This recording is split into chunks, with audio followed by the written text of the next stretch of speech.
शिवोहम। श्री गुरु चरणों में साक्षात दंडवत प्रणाम। शिवोहम। शिवोहम।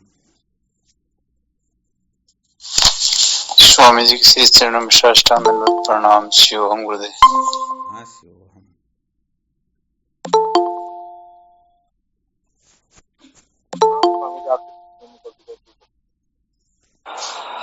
गुरुदेव भगवान के श्री चरणों में प्रणाम। शिवोहम। शिवोहम। शिवोहम। शिवोहम। हमारा सतगुरु ने कोटि कोटि प्रणाम बाजी। शिवोहम। हाँ शिवोहम। श्री सतगुरुदेव भगवान के पांव चरणों में कोटि कोटि प्रणाम। प्रणाम गुरु जी, कोटि कोटि प्रणाम। शिवोहम। प्रणाम। शिवोहम।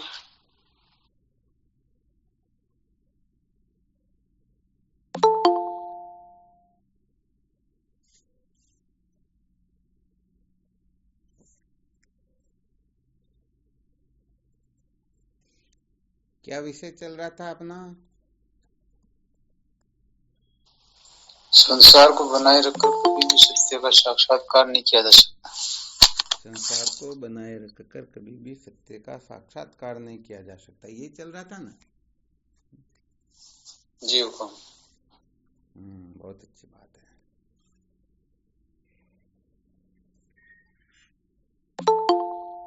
कल क्या सुनाया था इसके अंतर्गत?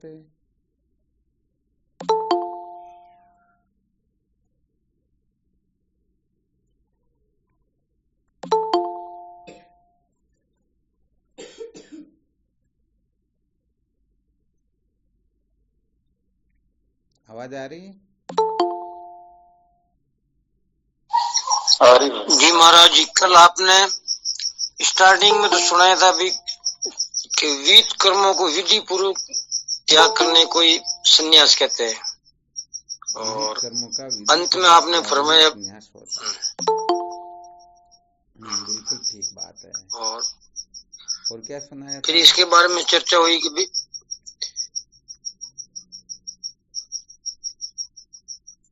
बाद में आपने फरमाया कि भाई ब्रह्म लोक आदि भी मोक्ष नहीं है, क्यों कि वो कर्म का ही फल है, और कर्म में मोक्ष प्राप्त करने की शक्ति नहीं, कर्म के द्वारा मोक्ष तो ज्ञान से ही होता। ठीक बात है।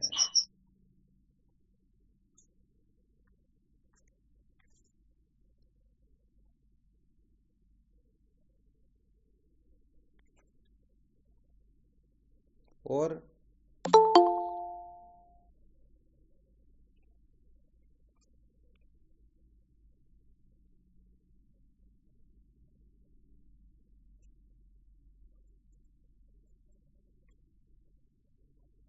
बस यही सुनाया था। प्रणाम गुरुदेव। हाँ शिवोहम।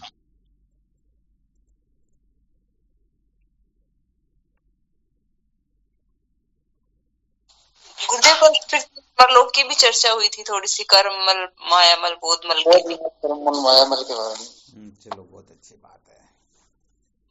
गुरुदेव प्रणाम। शिवोहम।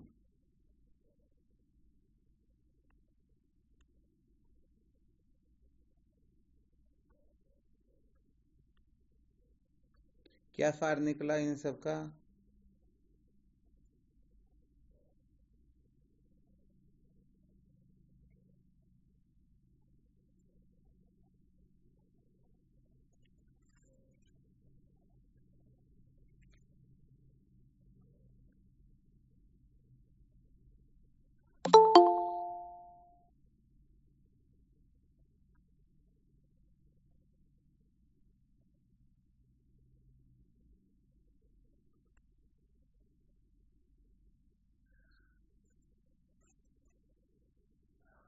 आत्म बिन सर्व मिथ्या है, यही सार निकला ना?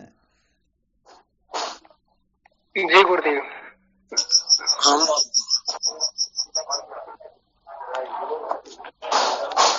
लाख बनते लाख भगवान बड़ी बड़ी खवा गल्ला खवा खूब खा पड़े।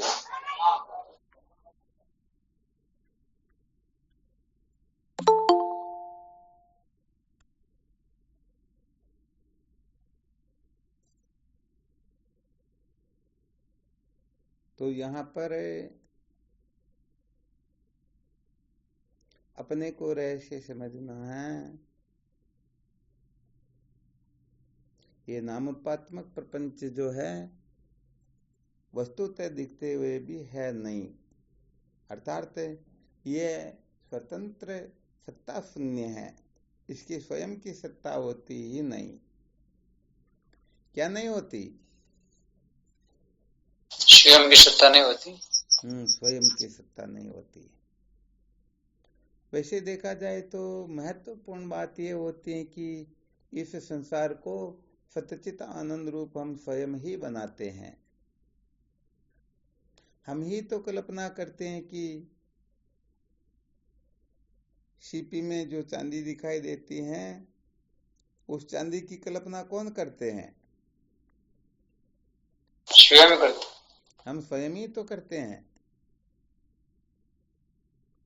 तो ऐसे ही संसार में ये जो कुछ भी संसार है, इस संसार की रचयिता कौन है? हम स्वयं ही। हाँ, ये पिता है, पुत्र है, भाई है, ये दोस्त है, दुश्मन है, ये ब्राह्मण है, क्षत्रिय है, वैश्य है, शूद्र है, ये काला गोरा है, ये अपना पराया है, ये सब कौन कल्पना करता है? हम स्वयं ही करते हैं। हम सब स्वयं ही करते हैं ना। जी तो यहाँ पर वैसे देखा जाए तो सचमुच में ये कुछ होता ही नहीं, परंतु हम ही कल्पना करके इसमें उलझ जाते हैं। जैसे मकड़ी अपने मुख से तार निकालती हैं, चाला बनाती हैं और अंदर स्वयं ही उलझ जाती हैं, ऐसे ही हम है तो वास्तव में सच्चिदानंद द्वितीय ब्रह्म। जो कुछ भी देखने सुनने में आता सारा का सारा ब्रह्म के सिवाय कुछ है ही नहीं, परंतु उसी ब्रह्म को हम किसी न किसी रूप में ग्रहण कर लेते हैं। गड़बड़ यही होती है ना? बिल्कुल यही होती है जी। और फिर अपने जीवन की सबसे बड़ी मूर्खता बता देते हैं कि जो कुछ भी हम कल्पना कर लेते हैं ना, अपने को अच्छी तरह से पता लग जाए कि सचमुच में ये झूठा है, इसका अस्तित्व है ही नहीं, फिर भी क्योंकि हमने कह दिया ना, हमने कह दिया तो चाहे गलत भी क्यों ना, परंतु ये सही है। बहुत सारे लोग ऐसे एटी करते हैं ना।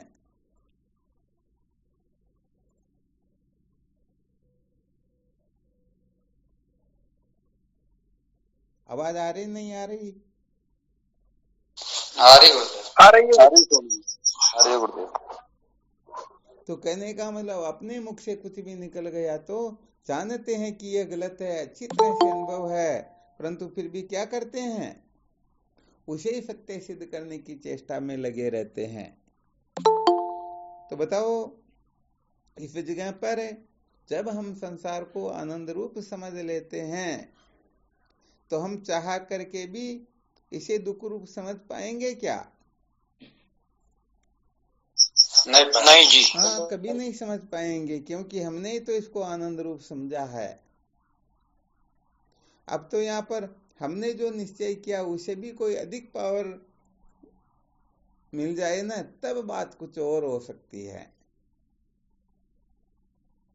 तो अच्छी तरह से मंथन करके देखें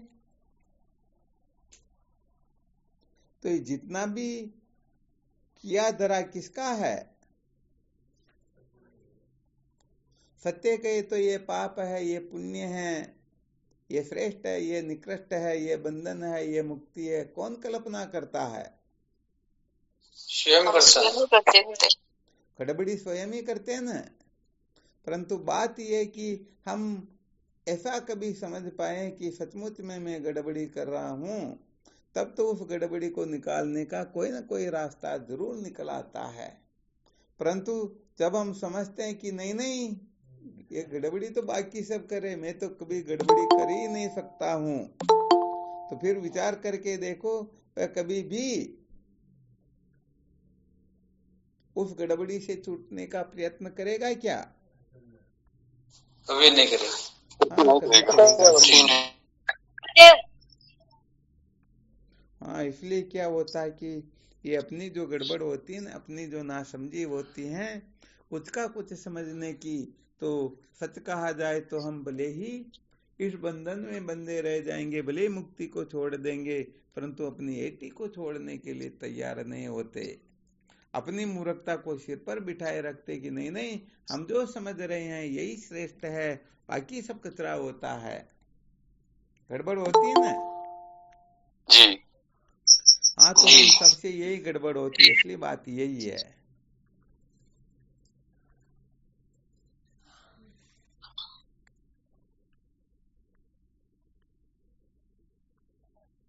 वैसे देखा जाए तो जिनकी आंखें फूटी हुई होती है ना, भले 1000 सूर्य क्यों ना उदय हो जाए, नहीं दिखाई देगा ना। अथवा समझो जो आंखें बंद कर ले, नहीं दिखे, उनके लिए भी 1000 क्या लाख सूर्य उदय हो ना, तो उनको भले लाख कोई समझाने वाले आ जाए, फिर भी वो दिमाग का कचरा थोड़े निकलता। वो तो जो दिमाग में बैठ गए कभी यही सही है, यही सत्य है, ऐसा ही होना चाहिए, उसके सिवाय कुछ भी होता है तो उनको क्या समझते हैं, गड़बड़ी समझते हैं ना। इसलिए भाई सत्य बात तो यही है कि हम स्वयं ही इस जगत की कल्पना करते हैं, जगत के बारे में अनेक प्रकार की जो मान्यताएं हैं बनाते हैं, और जब हम स्वयं बना लेते हैं तो फिर हाँ, हम स्वयं भले ही इनको तोड़ सकते हैं, परंतु दूसरों की हिम्मत नहीं होती है।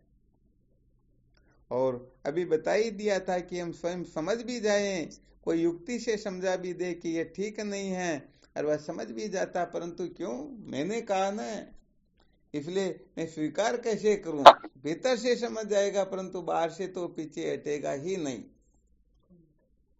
जी स्वामी, गलत को गलत समझेगा, परंतु करेगा वही, क्योंकि वो खुद कर रहा ना। तो भाई ऐसे ही ये संसार विस्तीर्ण होता है। हमने समझ लिया कि इसके किए बिना मैं नहीं रह सकता हूं, तो अब अपनी तो करेंगे ना। तो ऐसे ही संसार में जितने भी नाते रिश्ते होते हैं हमने ही बनाए हैं, ईश्वर की तरफ से कुछ भी नहीं है। उन्होंने तो हाँ ये भूत भौतिक पदार्थों की रचना की, परंतु इनमें से हम किसी में किस प्रकार की कल्पना करें, ये अपने हाथ की बात होती है।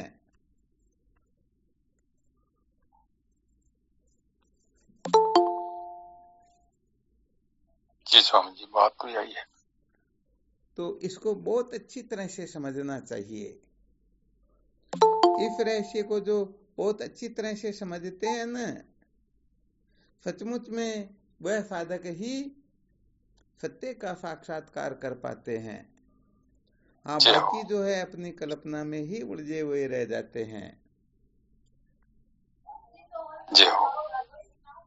तो वास्तव में ये जगत जो है किसी के द्वारा कल्पा हुआ है ही नहीं, ये तो हम स्वयं ही कल्पना करके संसार को निकालते हैं, इसमें उलझते हैं और तड़प तड़प करके मर जाते हैं। इसलिए जहां गड़बड़ हो रही है उस गड़बड़ को निकालना होगा। ये सारी गड़बड़ कौन करता है? हम स्वयं कर रहे हैं, हम ही करते हैं। हाँ, स्वयं का अर्थ यहाँ पर हम ही करते हैं, हम लोग ही करते हैं, अपनी मन बुद्धि। हाँ, तो ये भी बहुत अच्छी बात बताई। अरे भाई, कहने का मतलब वो जिनके मुनीम जैसा शेर जी को बताते हैं ना, वैसे ही उनको अनुभव होने लग जाता। तो ये हमारे मुनीम ही तो हैं, नौकर चाकर ही तो हैं ये।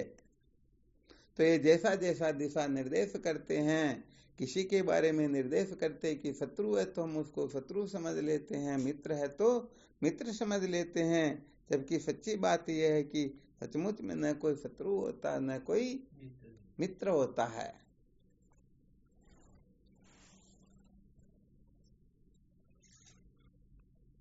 तो अपना मुख्य जो विषय चल रहा था, इन किन प्रकारेण जगत का मिथ्यात्व निश्चय हो। जगत के मिथ्यात्व निश्चय के लिए ही जगत की जड़ों का थोड़ा कुरेदना थोड़ा आवश्यक था इसी, और थोड़ा इसके ऊपर से जो भार था उस भार को भी हटाना आवश्यक था, क्योंकि ये भार नहीं हटा पाएंगे तो सचमुच में ये वृक्ष जो है अपने को मिट्टी में मिला के ही रहेगा। मानव जीवन का जो वास्तविक लाभ है उस लाभ को ये प्राप्त करने देगा ही नहीं।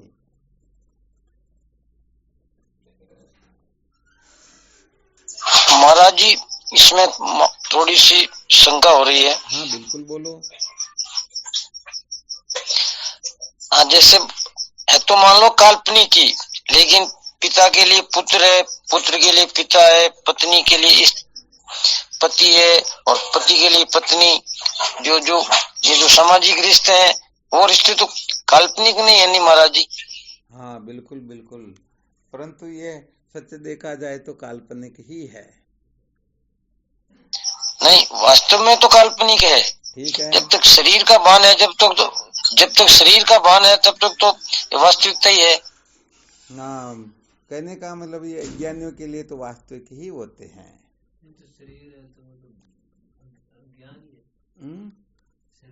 कहने का मतलब जब तक तत्व जिज्ञासा जागृत नहीं होती है तब तक तो यथार्थ ही है, क्योंकि ये अच्छी तरह से निश्चय कर लेना चाहिए, जब तक तत्व ज्ञान नहीं होता है तब तक किसी पदार्थ में भी मिथ्यात्व का निश्चय होता ही नहीं, अपरोक्ष रूप से इनका मिथ्यात्व निश्चय होता ही नहीं। ज्ञान होने के बाद में कुछ और होता है, परंतु ज्ञान न हो तब तक तो ये सत्य ही तो लगते हैं। वरना विचार देखो, यदि यही सचमुच में पति पत्नी यही हो तो पहले के जन्म में ये थोड़े थे और बाकी के जन्म में ये थोड़े रहेंगे। और वर्तमान के जन्म में भी थोड़ा विचार करके देखें तो हम एक व्यक्ति को कोई पिता कह रहा, कोई पुत्र कह रहा, कोई भाई कह रहा, कोई पति कह रहा, तो अब वह व्यक्ति पति है या पिता है, पुत्र है या भाई है क्या वास्तव में? युक्ति से सिद्ध नहीं होता ना।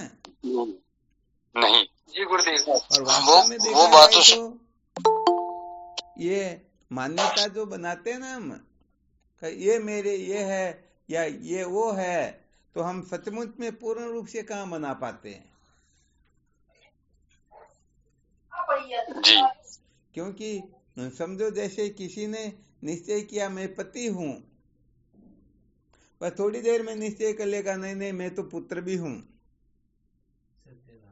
कभी निश्चय करेगा मैं तो भाई हूं, कभी मैं पिता हूं, तो कभी पिता की, कभी पुत्र की, कभी भाई की, कभी पति की कल्पना करता। सचमुच में वह है क्या? अपने को क्या समझ रहा? देखो विचार करके थोड़ा भाई, वो स्वयं ही अपने निश्चय पर खड़ा नहीं है ना, खरा कहाँ उतर रहा? नहीं उतर रहा। हाँ, इसीलिए तो इस रहस्य को समझाने के लिए हमारे शास्त्रों में ऐसा भी वर्णन आ जाता है कि जब भोजन बना करके अपनी पत्नी ही क्यों ना हो दे रही होती तब वो माँ होती है। क्या होती है? अब इन रहस्यों को लोग समझ नहीं पाते, किस में वो पत्नी होती है, किस में माँ होती है, किस में क्या होती, किस में क्या होती है। अब लोग तो एक दृष्टि को ही रखते कि बस हमारे तो ये है तो वही है, ऐसा होता ही नहीं है। अरे समस्त शास्त्रों का तात्पर्य ब्रह्मात्मा के बोध में है ना, और आत्म तत्व का बोध तभी होता है जब अंतःकरण शुद्ध होता है। और शास्त्रों की दृष्टि से देखा जाए तो चाहे माँ कैसी भी क्यों न हो, उनके हाथ का खाने से अंतःकरण बहुत जल्दी पवित्र होता है, क्योंकि उस समय किसी प्रकार की वासना, आसक्ति, ममता ममता होती नहीं। कोई शास्त्र निश्चित वासना होती क्या? हम तो समझो पत्नी को यदि कोई उस समय माँ का रूप समझ करके और माँ उसी दृष्टि से भोजन करवा रही है, तो बोलो अंतःकरण और ज्यादा पवित्र होगा या नहीं होगा? तो ये सब कक्षाएं अलग अलग होती हैं। अरे भाई, ये शरीर जो है न तो बालक पूरा रह पाता, न जवान पूरा रह पाता, न बूढ़ा पूरा हो पाता। जब बालक होता तब जवान और बूढ़ा नहीं होता, जब जवान होता तब बालक बूढ़ा नहीं होता, जब बूढ़ा होता तब बालक जवान नहीं रहता। तो संसार की ऐसी कोई वस्तु है ही नहीं तो एक ही अवस्था में आदि से अंत तक टिकी रह जाए। तो ये क्या, ये सामाजिक व्यवस्थाएं आदि जो ये हमने ही बना रखी, सच कहे तो हम अपनी स्वार्थ पूर्ति के लिए सारा का सारा काम कर रहे हैं, और ज्यादा विशेष कहे तो सब मजे लेने के लिए, भोग पदार्थों की ओर पागल होकर के प्रवृत्त होने के लिए सारा का सारा कर रखा। ये मेरी, ये तेरी, ये क्या है? वरना जिनको तत्व की जिज्ञासा जागृत होती उनको इनसे क्या लेना देना। इसलिए थोड़ा ज्यादा विशेष नहीं बताते, वरना ये कर्म धर्म के जितने भी उपदेश है ना, ये सब भोगी लोगों ने अनेक प्रकार से रच रच करके बता दिए कि भाई तुमको ऐसे रहना वैसे रहना। यदि एक पिता को सुनाया जाए, पुत्र का ये कर्तव्य होता कि पिता को हमेशा प्रणाम करे, उनके लिए हाथ जोड़ के खड़ा रहे, उनकी आज्ञा की कभी अवहेलना ही न करे, तो पिता कितना खुश होगा, क्योंकि उसकी वासना पूरी हो रही ना। ऐसे ही प्रत्येक व्यक्ति को उसकी वासना के अनुसार सुनाया जाए तो आनंद आता नहीं आता उसको। तो यहाँ पर भोगी लोगों ने भोगों को भोगने के लिए ऐसे ऐसे सूत्र रच दिए जिससे जिज्ञासु वहां इतना अटक जाता है कि वो ब्रह्म विचार की ओर प्रवृत्त ही नहीं हो पाता। यहाँ पर तो ऐसे ऐसे सूत्र, किसी को देख भी लिया, किसी के पास भी बैठ गए, किसी को स्पर्श कर लिया तो उनका सारा का सारा धर्म नष्ट हो जाता। बाल सरायो रेणु का जल की बंदी नहीं पोट, वर्णन आता नहीं आता।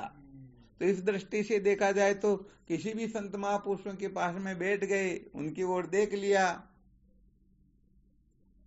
ठीक है ना, उनका संग कर लिया तो धर्म तो भ्रष्ट हो गया न। तो बताओ सचमुच में ये परम प्रमाण हो सकते है क्या? इसीलिए तो पहले बहुत समय तक यही सुनाया था कि श्रुति प्रमाणिक मत है, श्रुति माता ही परम प्रमाण होती हैं, ये बाकी परम प्रमाण नहीं होते हैं। ये तो अपनी वासना के अनुसार लोगों को, आ गया समझ में?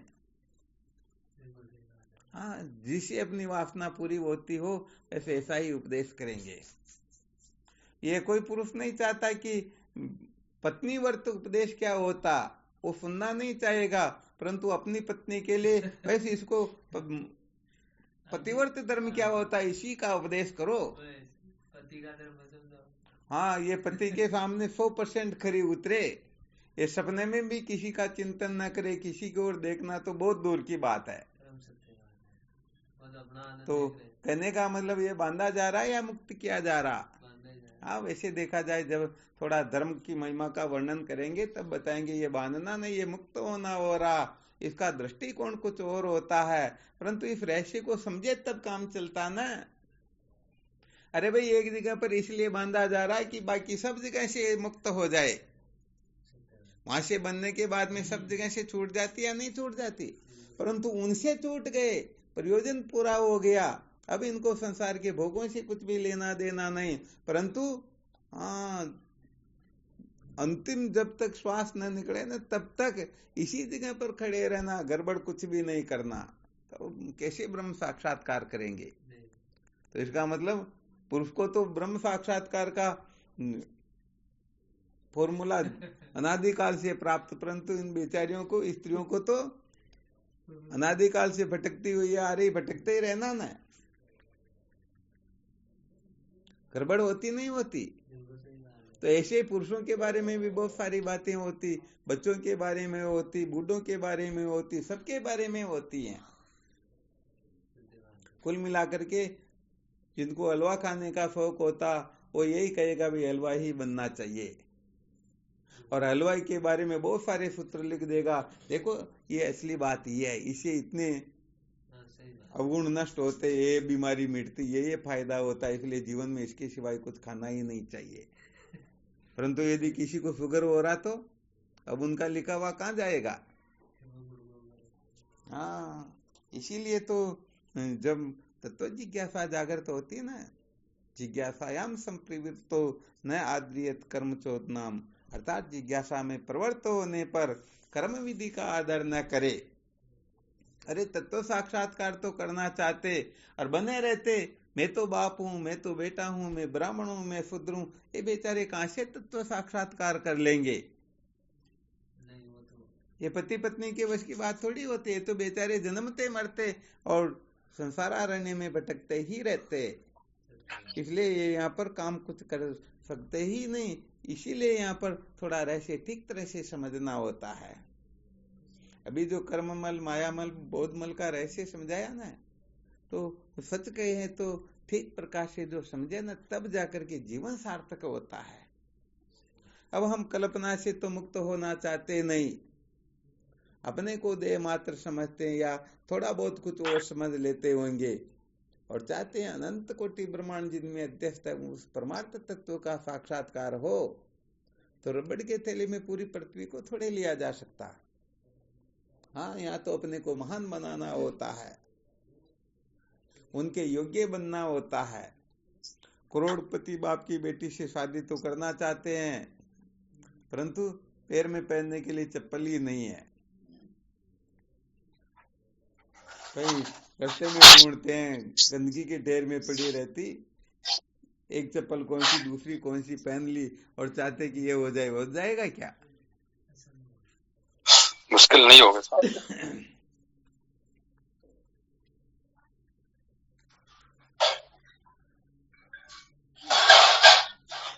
तो वास्तव में क्या होता है कि जब तक ये रहस्य ठीक तरह से समझ में नहीं आता है, तब तक कल्पनाओं से छुटकारा मिलता ही नहीं, हम उलझे ही रहते हैं। तो यहाँ पर जो संसार को मिथ्या समझ लेते हैं, तो बाकी किसको मिथ्या समझना शेष रहा? अरे जब सर्प ही मिथ्या है तो उस सर्प का जहर कौन सा सत्य हो गया, है ना? तो थोड़ा विधि पूर्वक जो आगे बढ़े ना, तो फिर बात कुछ और होने लगती है।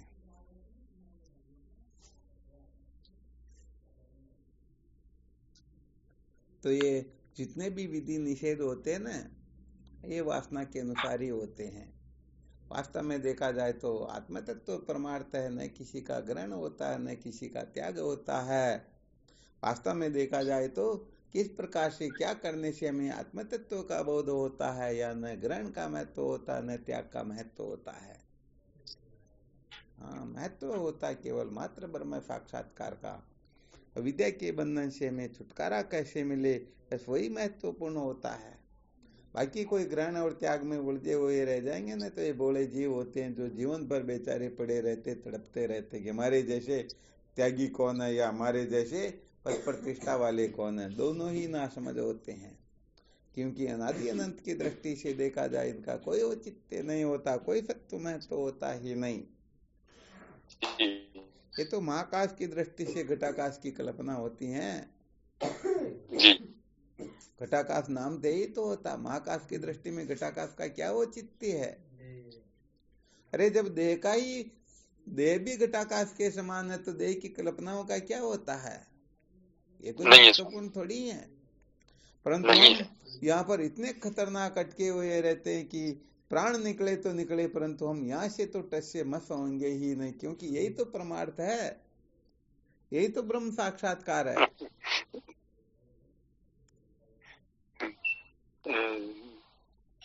ऐसा ही हो रहा है जी स्वामी।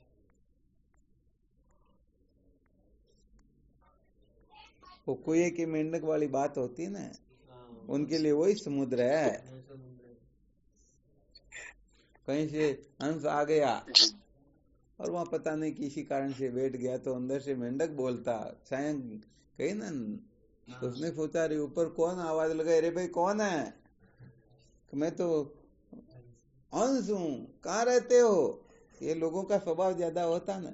एक तो सबसे पहले कहाँ रहते हो, तुम्हारी जाति क्या है, दूध क्या, पता नहीं क्या क्या, क्योंकि जो जैसे कचरे को भर के बैठा रहता, तो जो जैसा खाएगा वैसे ही तो उगलेगा ना। तो उसको ही पूछ लिया कहाँ रहते हो, कि मैं तो मानसरोवर में रहता हूँ। कहा कि बावड़ा हो रहा है क्या, मानसरोवर में तो मैं रहता हूँ। अच्छा बता, सोचा कि भाई कल्पना करता होगा बेचारा, बता तेरा मानसरोवर कितना बड़ा। तो उसने मेंढक ने अपना एक पांव आगे वाला हाथ लंबा किया और कहा क्या इतना बड़ा क्या? आपने कहा नहीं नहीं इससे तो थोड़ा बड़ा, तो दोनों हाथ आगे कर दिए, कहा क्या इतना बड़ा क्या?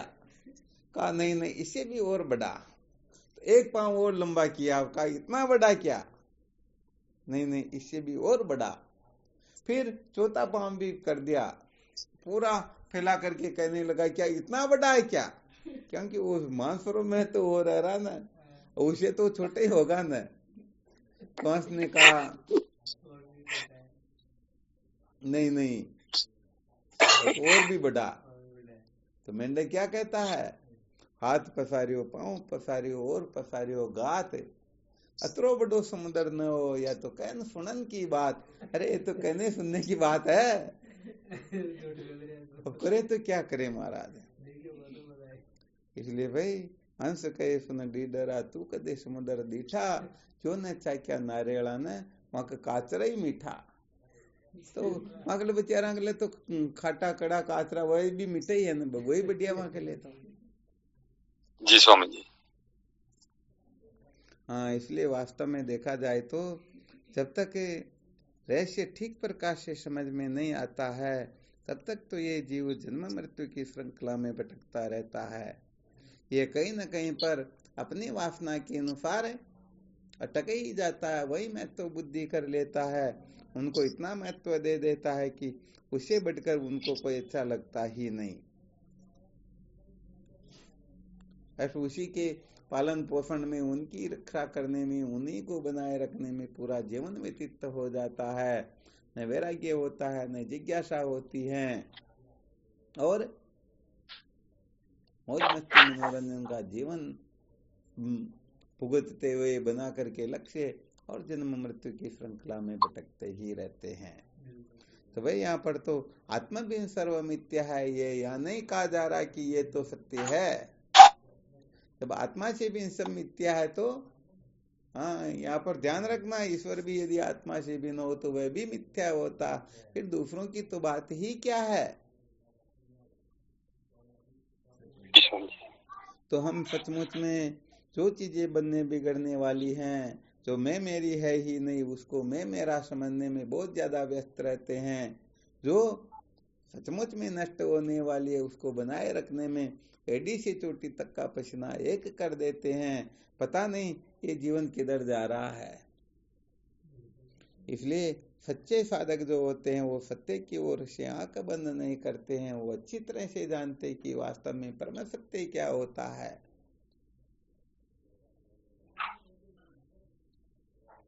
तो वे सत्य को जाने बिना तो सचमुच में कभी भी दुखों का अंत होता ही नहीं। तो ये सारा का सारा जब तक जागृत अवस्था होती है तब तक ही कुछ समय के लिए भान होता है, वरना सदा के लिए भी भान नहीं होता है। तो हालांकि ठीक ये सब अपने द्वारा ही बनाई हुई हैं, और जब तक ज्ञान नहीं होता तब तक ये सत्य भी हैं, परंतु वास्तव में ऐसा है नहीं।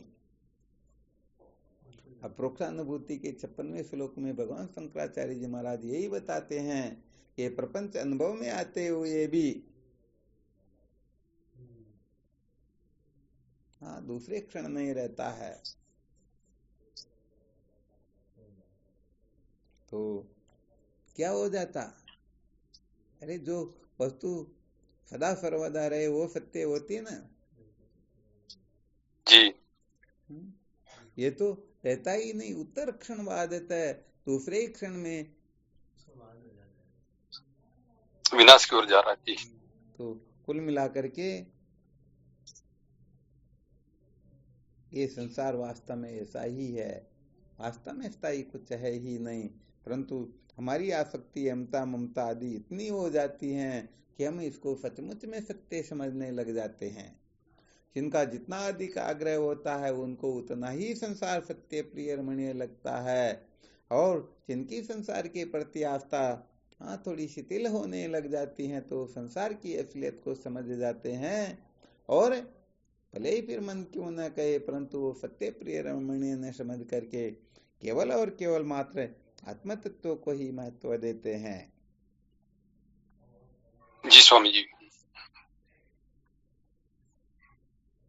तो किसी भी युक्ति से अपने को समझना है कि वास्तव में ये जो नाम रूपात्मक प्रपंच है, इसको हमने ही सत्ता दे रखी है, हमने ही कल्पना कर रखी है, हम ही इसको महत्व दे करके उलझे हुए हैं, वरना वास्तव में बंधन की सत्ता होती ही नहीं। ये तो मानी मानी बंधन में आयो, कल्पना करके हम बंधे हुए हैं, वरना वास्तव में बंधन है कहाँ पर। जय हो।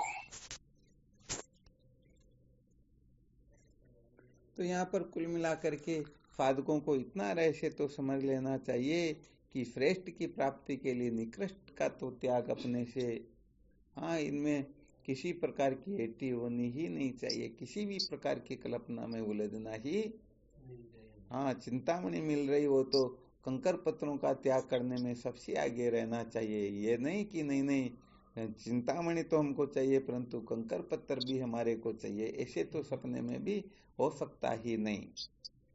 संसार को बनाए रखकर कभी भी सत्य का साक्षात्कार किया जा सकता ही नहीं, जो अपनी सत्संग का मुख्य विषय रहता है। जी।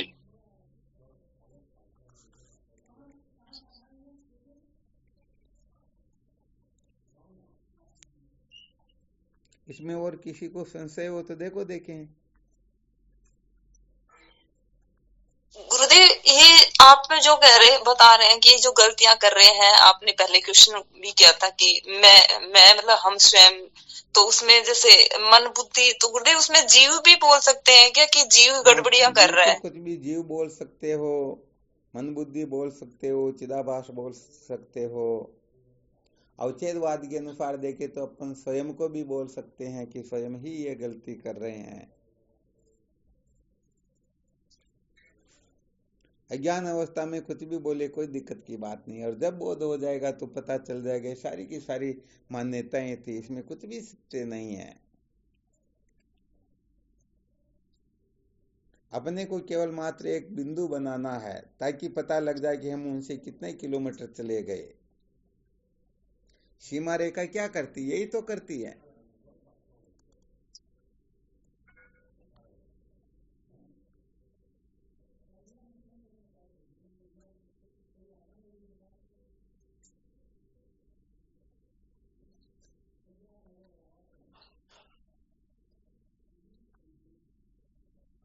तो मुख्य सूत्र क्या सुनाया था?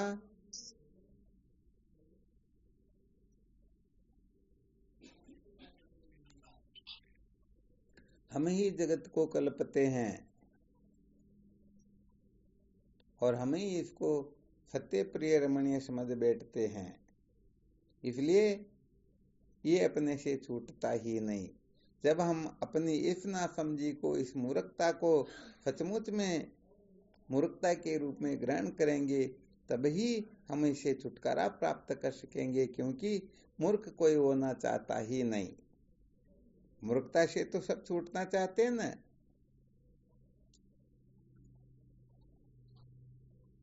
जी महाराज।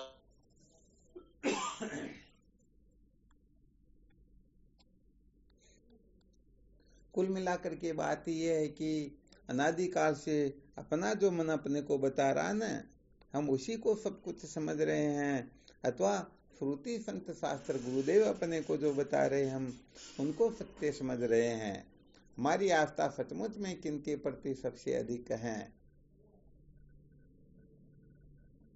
यदि हम संसार के लोगों के बताए अनुसार अथवा अपने मन बुद्धि के बताए अनुसार हम कल्पना कर रहे हैं, तो समझ लेना चाहिए हम संसारी ही है,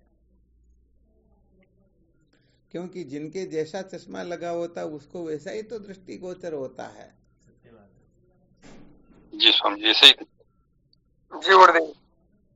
तो यहाँ पर कहने का मतलब अपनी आस्था का, श्रद्धा का, सबका विवेचन हो जाता है, सबकी समीक्षा हो जाती है कि वास्तव में हमको गुरुदेव जैसा दिखलाना चाहते हैं हम वैसा देखते हैं, अथवा संसार के लोग अपना मन बुद्धि हमको जैसा दिखलाना चाहते हैं हम वैसा देखना चाहते हैं। बात यहाँ पर है कि अनादिकाल से हम धोखा खाते आ रहे हैं, अब चाहते कि नहीं ये संत शास्त्र धोखा दे सकते, परंतु ये तो धोखा दे ही नहीं सकते। कितनी बड़ी मूर्खता है। अरे एक बार देख लेना चाहिए, क्या फर्क पड़ता। एक बार धोखा और खा लेंगे, और क्या। सृष्टि के धूलि के कण जितने धोखे तो खा चुके, परंतु अब सावधान रहते। नहीं नहीं, कहीं संत महात्मा अपने को संसार से छुड़ा करके कहीं उनके स्वार्थ में तो न लगा दे। विश्वास नहीं होता ना। हाँ बिल्कुल सत्य बात। कहीं इनके आश्रम पर या घर पर झाड़ू पोछा करवाने के लिए तो कला नहीं लगा रहे हैं, तो साधक बड़े सावधान होते कि नहीं। हाँ बिल्कुल बिल्कुल सत्य बात है। ऐसी बात तो नहीं है स्वामी जी। आखिर वो तो सबके लिए भी नहीं कह रहे, संसार में बहुत सारे ऐसे होते भी तो है ना।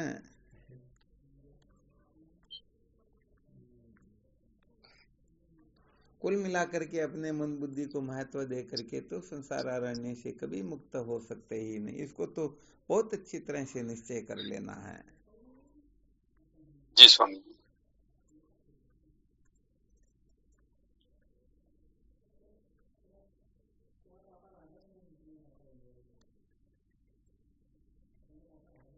वाह, चलो बहुत अच्छी बात करो, साधन भजन। और क्या, और कोई प्रणाम शिव। लो।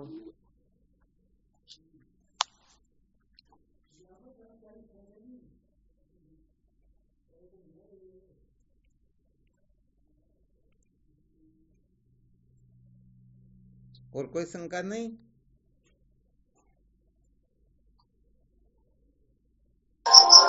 जी नहीं।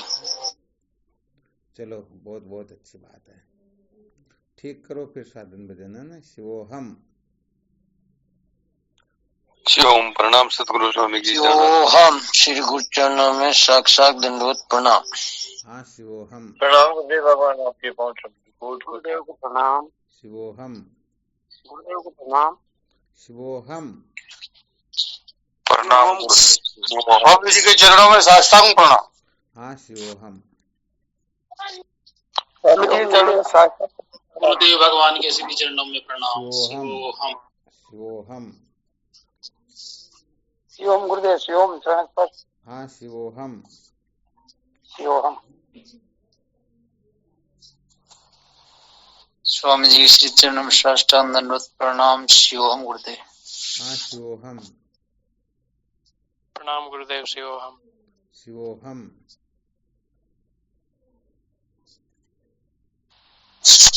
गुरु जी एक शंकावरी है। हाँ बिल्कुल बोलो। माँ का घर आंदा था ओला आ रहा है कौन मंदिर में? अरे जयपुर में तो आपके यहीं पर तो है। जयपुर में ही था तो जयपुर नरवर बड़ो जाए।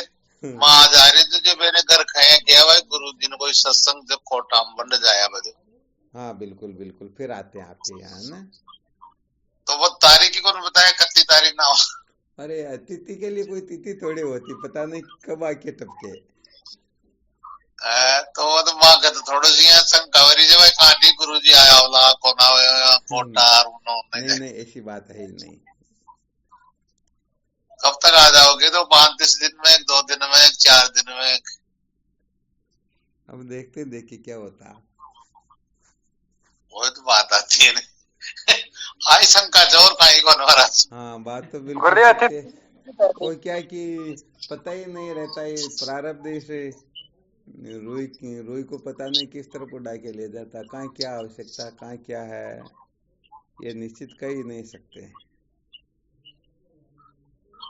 चलो फिर भी ये पक्का है कि निश्चित रूप से आएंगे। चलो गुरुदेव, ठीक है गुरुदेव। ठीक बात है। प्रणाम गुरुदेव। शिवोहम। हाँ शिवोहम। प्रणाम स्वामी जी, आपके श्री चरणों में कोटि कोटि प्रणाम। शिवोहम। प्रणाम गुरुदेव। गुरुदेव के चरणों में प्रणाम। शिवोहम।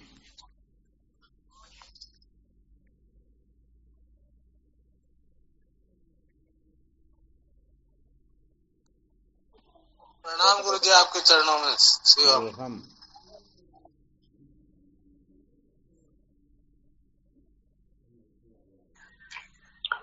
प्रणाम स्वामी जी। शिवोहम। शिवोहम। शिवोहम।